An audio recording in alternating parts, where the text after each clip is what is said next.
সাগরের যখন কথা দিলেন পর্দা সরানো হলো, যেই পর্দা সরানো হয়েছে ছাত্র দৌড়াতে যাচ্ছে, বলে বাবা দাঁড়াও, কেন দৌড়াচ্ছ? আমি তোমার শিক্ষক। বলে কি অবস্থা আপনার? বলে আমি ওই জন্য বলেছিলাম পালাবে না তো। কি ব্যাপার সাগরের পালাই কেন? আহারে এত বড় মুহাদ্দিস কিন্তু চেহারাটা হলো গাধার মতো। বিশ্বনবীর একটি হাদিস এসেছে, মুসল্লি যদি ইমাম সাহেবের আগে সেজদা থেকে মাথা তোলে, ইমামের আগে মাথা তুললে তার মুখটাকে গাধা রূপে পরিবর্তন করে দেওয়া হবে। মুহাদ্দিসিনগণের দুটো ব্যাখ্যা দিয়েছে। নম্বর 1, সত্যি গাধার মতো মুখ বানিয়ে দেওয়া হবে। নাম্বার 2, হয়তো মুখটা গাধার মতো হবে না, তবে গাধার মতো নির্বোধ, ওর কাজকর্ম এমন খারাপ হবে মানুষ বলল গাধা হয়ে গেছে। দুটো ব্যাখ্যা। মুহাদ্দিস সাহেব বলছেন, বাবা আমি যখন ছাত্র ছিলাম আমার আম্মা আব্বা বড় দিনদার, আমাকে মাদ্রাসায় ভর্তি করলেন। হুজুর যখন ওই হাদিসটা আমাকে পড়ালেন, আমার হাদিসের প্রতি অবিশ্বাস এলো যে সব মিথ্যা কথা সব হতেই পারে না। তাই ইমাম সাহেবের আগে আমি যেই মাথা তুললাম তৎক্ষণাৎ আল্লাহর গজব নেমে এলো, আমার মুখটা গাধায় রূপান্তরিত হয়ে গেল। জীবনে তার জন্য অনেক তওবা করেছি, অনেক আল্লাহর কাছে কেঁদেছি, যার কারণে আল্লাহ এলেম হারার করিনি। এলেমটা আমার আছে বটে, তবে চেহারাই গাধার মতো হয়ে গেছে। তাই সেই দিন থেকে আমি আমার যখন ছাত্রদেরকে পড়াই, পর্দার আড়ালে পড়াই, ও বাবা কখনো যেন অবিশ্বাস করবে না আমার আল্লাহর ক্ষমতা সম্বন্ধে, ফারিস্তাদের ক্ষমতা সম্বন্ধে। জোরে জোরে বলা যাবে না একটু সুবহানাল্লাহ? কখনো অবিশ্বাস করা যাবে না। তাই ইমানে মুফাসসালের মধ্যে ওই বাচ্চাকে শেখানো হয় আল্লাহকে না দেখে বিশ্বাস করি, তার ফারিস্তাদেরকে বিশ্বাস করি, ওয়া কুতুবিহি তার সমস্ত আসমানি কিতাব বিশ্বাস করি, ওয়া রুসুলিহি তার সমস্ত নবী রাসূলদেরকে বিশ্বাস করি, ওয়াল ইয়াউমিল আখিরি আখিরাতের দিনকে বিশ্বাস করি। দামি কথা, অল কদরি খায়রিহি ওয়া শাররিহি। এই ভাগ্য ভালো এবং মন্দ এর নির্ধারণকারী হলো আল্লাহ। আল্লাহর পক্ষ থেকে যেটাই ফয়সালা হয় সেটাই হয়, কখনো ভালো হয় কখনো মন্দ হয়। এটা কোনো বান্দার হাতে নয়, এটা হলো আল্লাহর হাতে। জোরে বলা যাবে না সুবহানাল্লাহ? এই আকীদা আজ আমার সমাজের বাচ্চাগুলোকে এই আকীদা পড়ানো হলো। ভাগ্য নির্ধারণকারী কে? আল্লাহর নাম জুড়ে বললে গোনা হয় নাকি? মোট করে ভাগ্য নির্ধারণকারী কে? আল্লাহ। অথচ আমার ছোট্ট ছোট্ট ভাই বোনদেরকে, আমার গ্রামের অসংখ্য ছাত্র ছাত্রীকে স্কুলে যাওয়ার পরে যখন ওরা প্রেয়ারে দাঁড়িয়ে যাচ্ছে, প্রেয়ারে দাঁড়িয়ে গেল, ঘন্টা পড়লো, এখন দাঁড়িয়ে বলছে নির্বিধায় ভারত ভাগ্য বিধাতা। কি বলছে? ও ভারত ভূমি, তুমি হলে আমার ভাগ্য নির্ধারণকারী। নাউজুবিল্লাহ, জোরে হবে না? কি বলছে? ও ভারত ভূমি, তুমি আমার ভাগ্য নির্ধারণকারী। এটা হলো শিরকিমূলক কথা।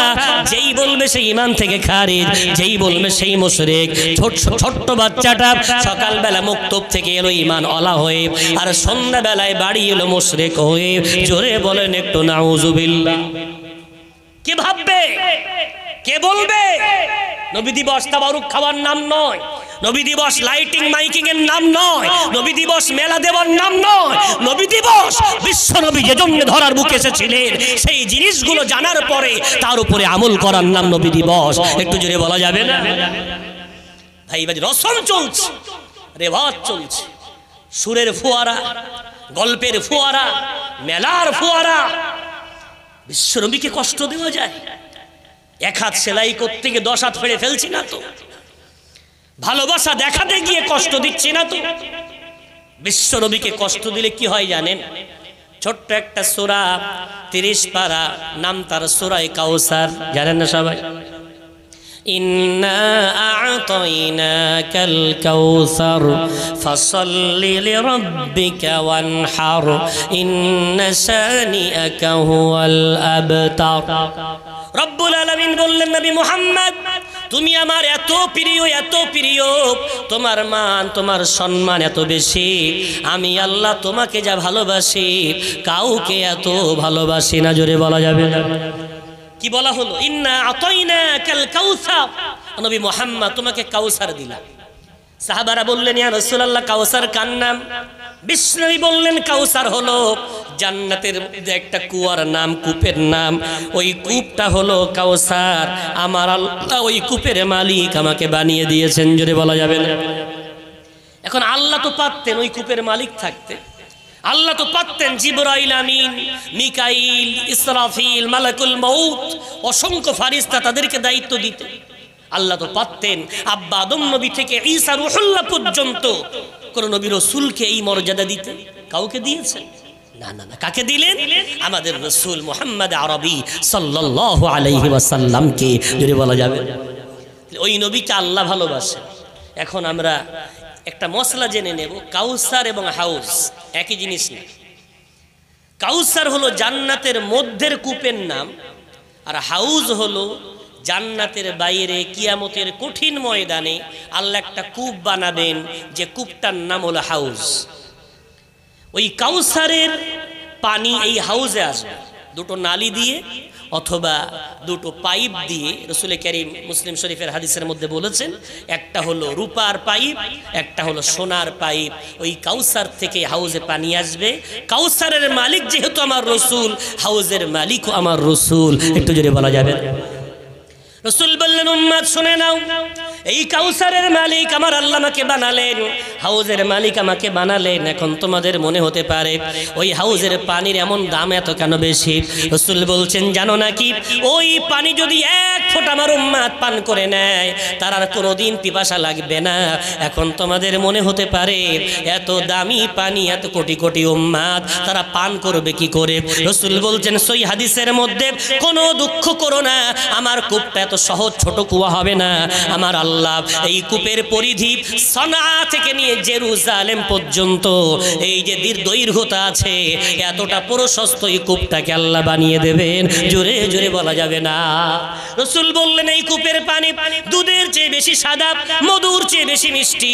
এই কূপের পাত্র আকাশের তারার চেয়ে অসংখ্য। আমার আল্লাহ এই পাত্র বানিয়ে দেবে, জোরে জোরে বলা যাবে না সুবহানাল্লাহ। ওই হাউজ এবং ওই কাউসার রব্বুল আলামিন তার হাবিবকে দিলেন, দিয়ে বললেন, নবী মুহাম্মদ আমি তোমাকে কাউসার দিলাম। তাহলে আমার রাসূলকে আল্লাহ ভালোবাসে না বাসে না? বেশিবার আল্লাহ বলছেন, বিনিময়ে তুমি আমাকে কি দেবে জানো? ও নবী মুহাম্মদ, কিচ্ছু চাই না তোমার কাছে, দুটো জিনিস, ফাসাল্লি লিরাব্বিকা ওয়ানহার। ও নবী মুহাম্মদ, আমি তোমার কাছে দুটো জিনিস চাইলাম, এত ইজ্জত দিলাম, সম্মান দিলাম, কাউসার এবং হাউজের মালিক বানালাম। ও নবী মুহাম্মদ, তাই তুমি তোমার রবের জন্য নামাজ পড়ো এবং রবের জন্য তুমি কুরবানি করো। জোরে জোরে বলা যাবে না সুবহানাল্লাহ। নামাজ হবে কার জন্য? আল্লাহর জন্য। কুরবানি হবে কার জন্য? আল্লাহর জন্য। আজমিরে গিয়ে খাজা বাবার জন্য নয়, হাড়োয়ায় গিয়ে পীর আব্বাস আলী হুজুরের জন্য নয়। কুরবানি হবে কার জন্য? আল্লাহর জন্য। নামাজ হবে কার জন্য? আল্লাহর জন্য। রব্বুল আলামিন তার রাসূলকে আদেশ দিয়ে উম্মতকে শেখাচ্ছেন, খবরদার নামাজ যেন বান্দার জন্য না হয়। এখন চলেন, নামাজ কি বান্দার জন্যও হয়? চলেন একটু দেখি বান্দার জন্য নামাজ হয় কি না। কষ্ট হচ্ছে না তো আপনাদের? একটু বলেন না যে বান্দার জন্য নামাজ আমি বুঝবো কিভাবে? যে দাওয়াত বেশি দেওয়া হয় তার গুরুত্ব বেশি, না যে দাওয়াত কম দেওয়া হয় তার গুরুত্ব বেশি? বলেন একটু। যে দাওয়াত বেশি করে দেওয়া হলো তার বেশি গুরুত্ব, না কম করে দেওয়া হলো তার গুরুত্ব? কথা বলবেন না? বেশি দিলে তার গুরুত্ব বেশি না? কারোর বাড়িতে বিয়ে, তার আব্বা এসে দাওয়াত করেছে, ছেলে এসে দাওয়াত করেছে, স্ত্রী এসে বলে গেছে, তার একটা চাচাতো ভাই এসে বলে গেছে, এত যদি বলে তার গুরুত্ব বাড়বে না বাড়বে না? ভাই বাবজি, আমার সমাজে মসজিদগুলো আজ অসহায়। আমরা বাবরি মসজিদ হারিয়েছি, এখন আমাদের জ্ঞান ফিরিনি। জ্ঞানব্যাপী যখন তখন হাতছাড়া হতে পারে, এখনো জ্ঞান ফিরিনি। কত মসজিদ বিরান হয়ে যাচ্ছে, আমাদের সেদিকে কোনো চেতনা নাই। একটু বলেন না ভাই আমার। ওয়াক্তীয় নামাজ ওই মসজিদেই পড়া হয়, জুমার নামাজও মসজিদে পড়া হয়, আর একটা নামাজ আছে ঈদের নামাজ, হয় মসজিদ অথবা ঈদগাহে পড়া হয়। তিনটে নামাজ হয় নয়। এখন বলেন, ওয়াক্তীয় নামাজের জন্য দাওয়াত কবার দেওয়া হয়েছে? 82 বার। কতবার? 82 বার। আর রাসূল করিম সাল্লাল্লাহু আলাইহি ওয়াসাল্লাম ওই নামাজ কায়েম করার জন্য মুয়াজ্জিনকে বলেছেন আজান দেবে প্রত্যেক নামাজের জন্য একবার, তাকবীর দেবে একবার। তাহলে আজান এবং তাকবীর মিলে আর 10 বার, তাহলে 82 আর 10 92 বার।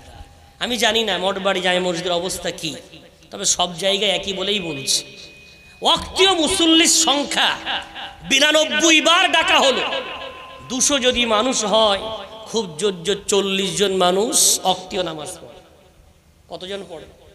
40 জন। কতবার দাওয়াত পেল? 92 বার। আল্লাহ বললেন, নবী বললেন, তারপরে 40 জন গেল। কিন্তু দেখবেন ওই মসজিদে জুমার দিনে এত ভিড়, এত ভিড়। নিশ্চয়ই মঠ বাড়িতে অন্য কোনো কোরআন আছে যে কোরআনে জুমার নামাজ পড়ার কথা আল্লাহ 100 বার বলেছে?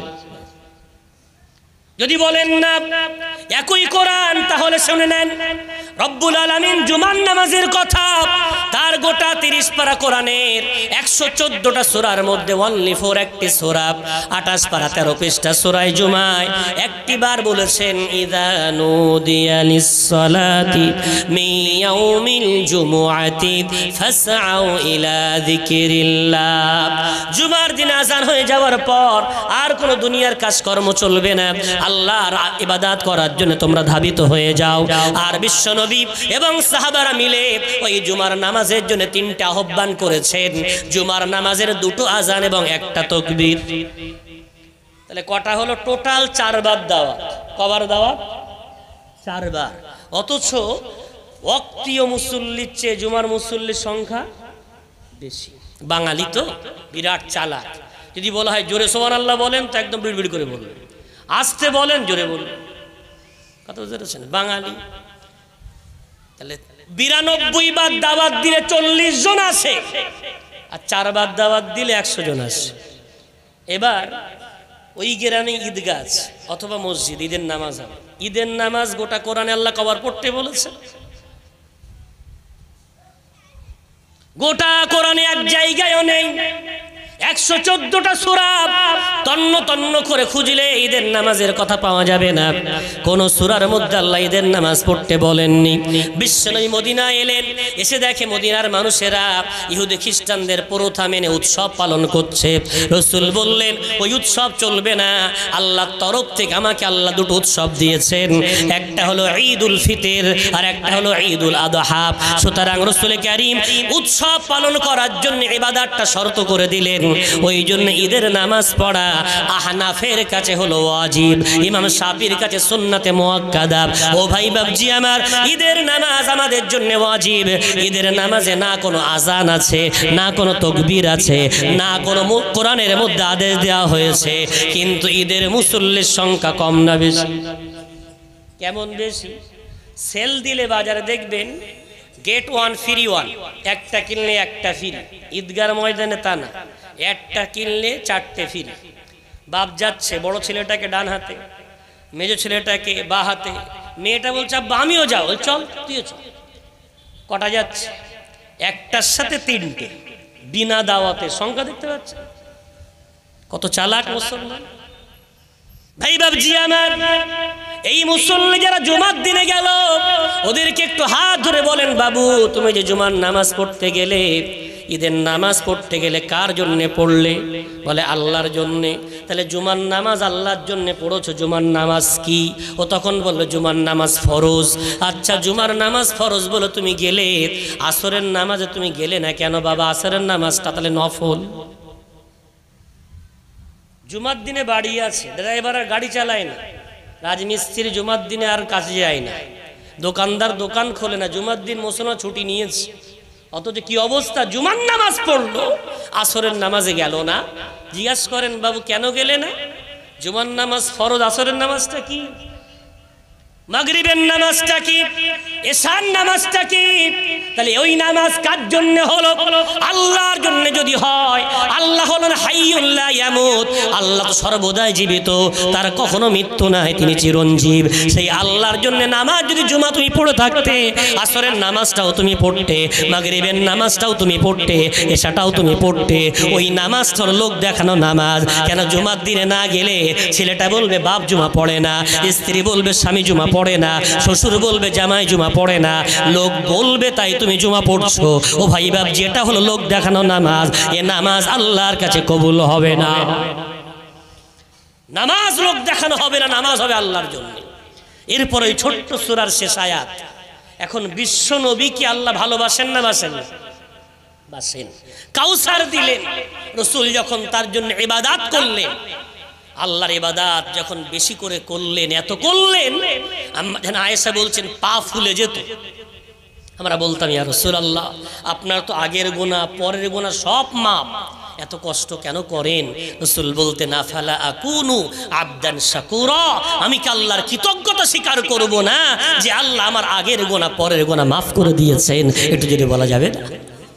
ভাই বাবজি আমার, ওই রাসূল কারীম সাল্লাল্লাহু আলাইহি ওয়াসাল্লাম যখন আল্লাহর শুকরিয়া আদায় করলেন, আল্লাহ বললেন পারা নম্বর 13 পৃষ্ঠা নম্বর 15 সূরার নাম সূরা ইব্রাহিম, আল্লাহ বললেন লা ইন শাকারতুম লা আযীদান্নাকুম, ও দুনিয়ার বান্দা বান্দীরা, তোমরা যদি আমার নিয়ামতের কৃতজ্ঞতা স্বীকার করো, আমার নিয়ামত পেয়ে আমার শুকরিয়া আদায় করো, আমি আল্লাহ আমার নিয়ামতগুলো তোমাদের জন্য অসংখ্য হারে বাড়িয়ে দেব।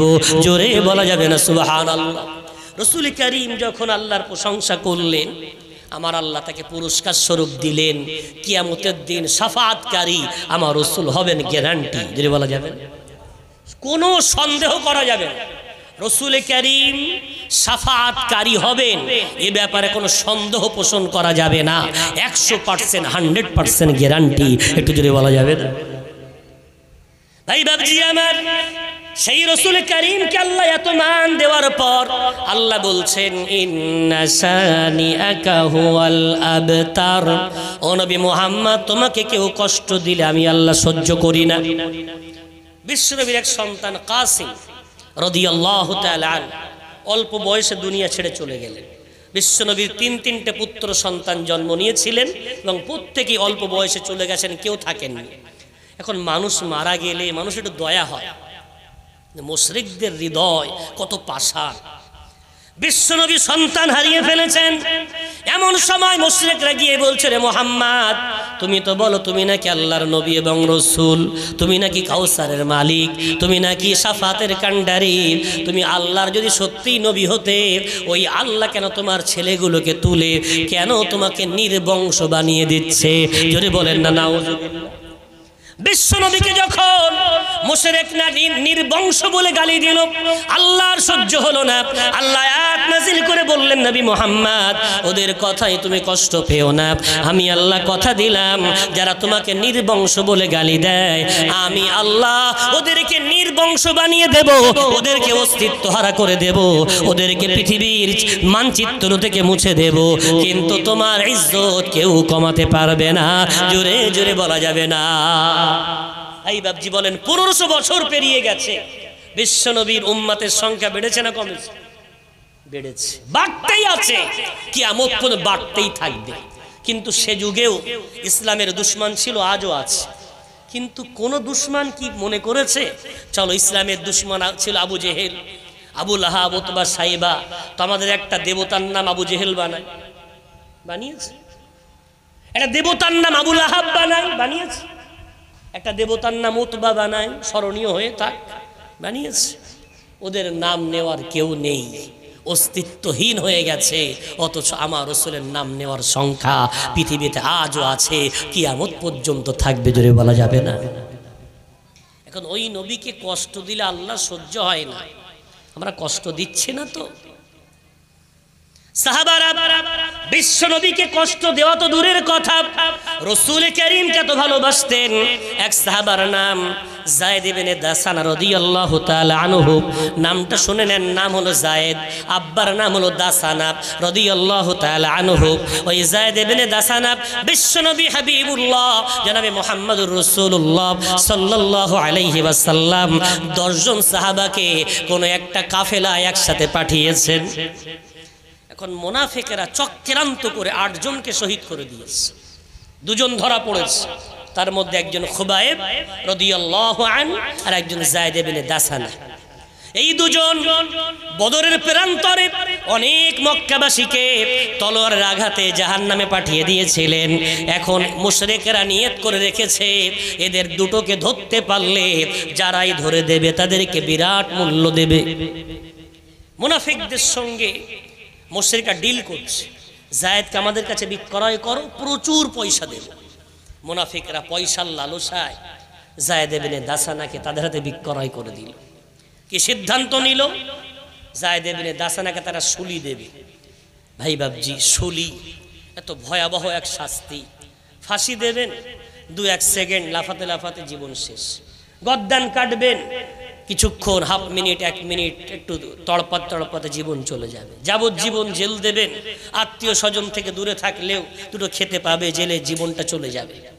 কিন্তু শুলি, পিড়ে দেখেছেন? পিড়ে, এই পিড়েগুলোকে উপরে ফিট করা হয়, পিড়ের মাঝখানটা ছিদ্র রাখা হয়, ঠিক ওখানটা একটা বল্লম বর্ষা রাখা হয়।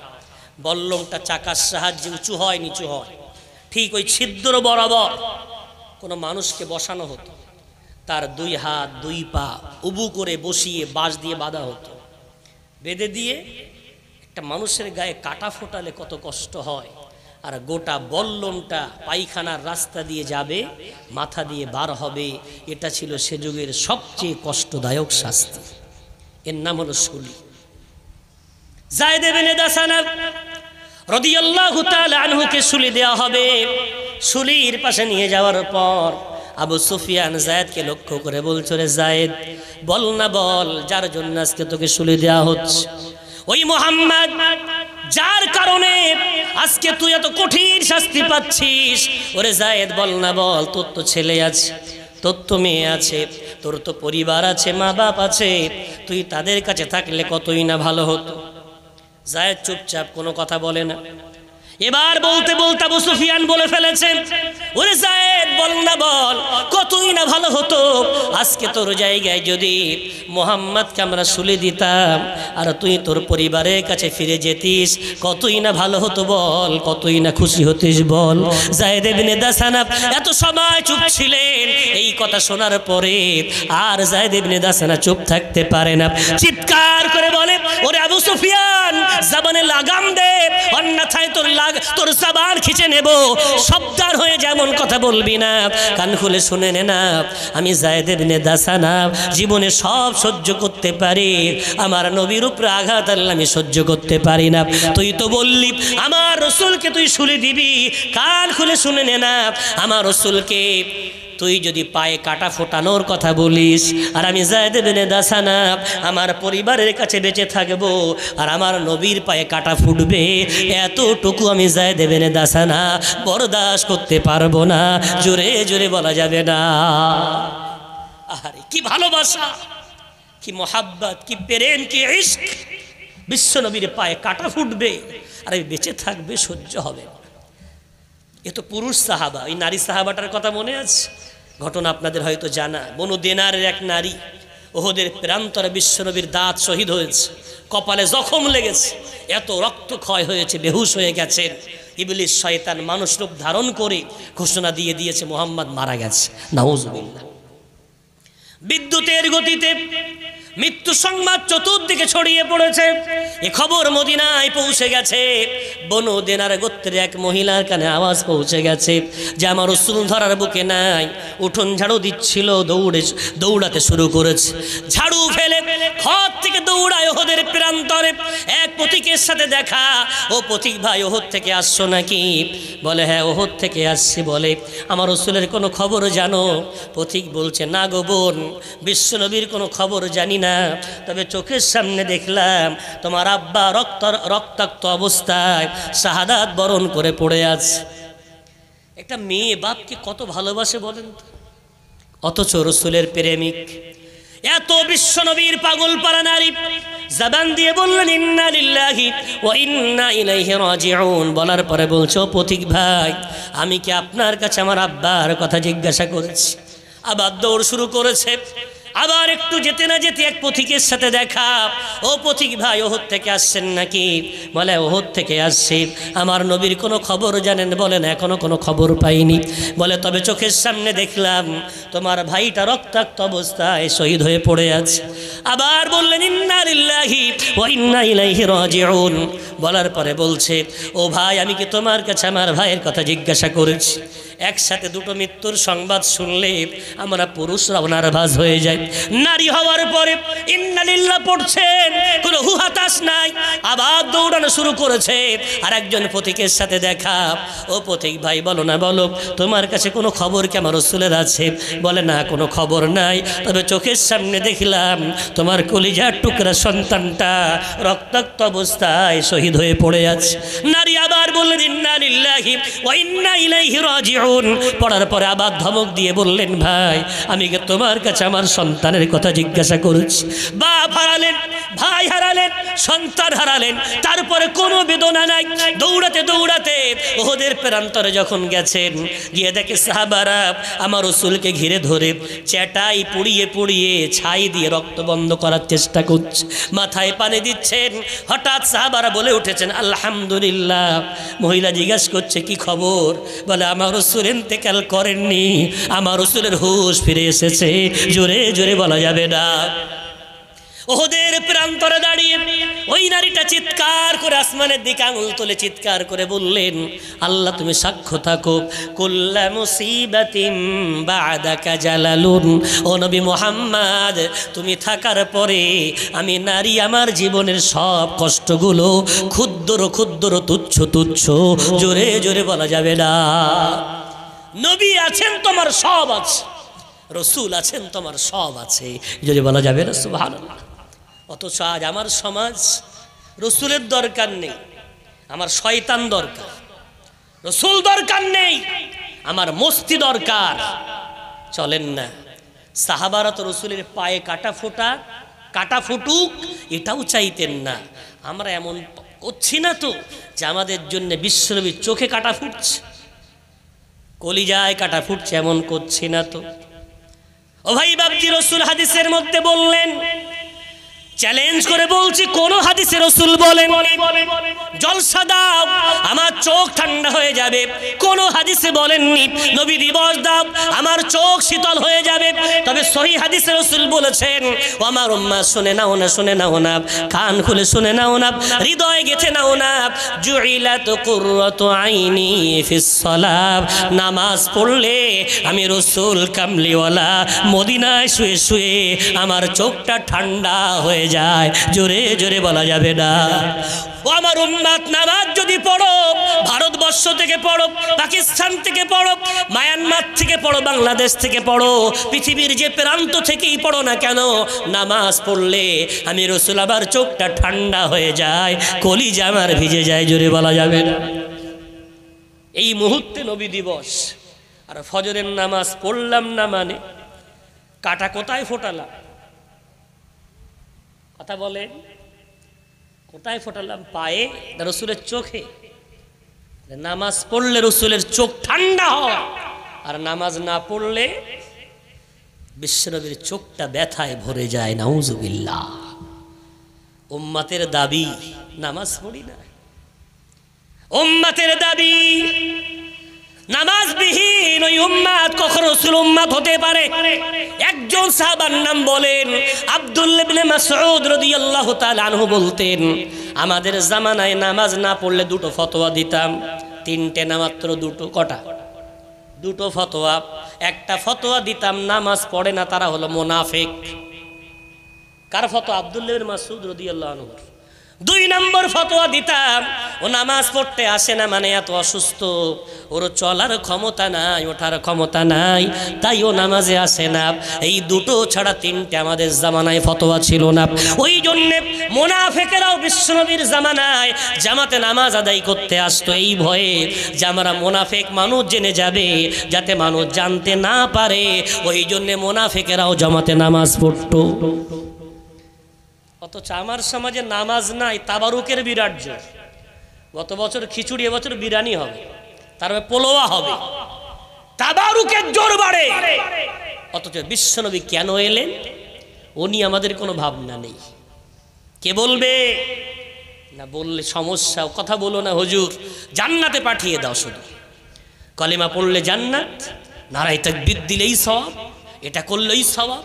বিশ্বনবী সুসংবাদও দিয়েছেন, বিশ্বনবী ভয়ও দেখিয়েছেন। একটু জোরে বলা যাবে না সুবহানাল্লাহ? ভাই বাবজি আমার, বিশ্বনবীর চোখে কাটা ফোটানো হচ্ছে, আমাদের কোনো ব্যথা নাই, আমরা তো বিরাট ভালো। কেন, আমি তো নামাজ পড়ি।